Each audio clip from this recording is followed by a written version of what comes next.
ଦେଖନ୍ତୁ ଆମେ ଏଠି ଆଉ ଗୋଟେ ଜାଗାରେ ଆସି ପହଞ୍ଚି ଯାଇଛୁ ଯୋଉଠି ଗୋଟେ ବାବାଙ୍କର ମନ୍ଦିର ଅଛି। ବଢ଼ିଆ ମନ୍ଦିରଟା ହେଇଛି।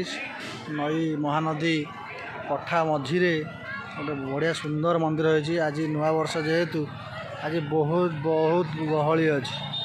ସବୁଆଡ଼େ ଲୋକଙ୍କର ସମାଗମ। ବହୁତ ଲୋକ ଏଠି ଆଜି ନୂଆ ବର୍ଷ ପାଇଁ ବାବାଙ୍କୁ ଦର୍ଶନ କରିବାକୁ ଆସିଛନ୍ତି। ଜାଗାଟା ବହୁତ ସୁନ୍ଦର ହେଇଛି।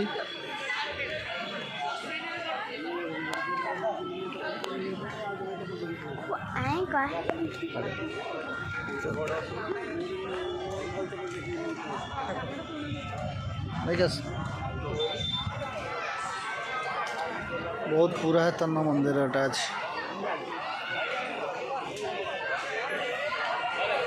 बहुत पुरातन मंदिर। हाँ यहाँ कौ मंदिर कहे मैंने जानी थे कौ मंदिरटा।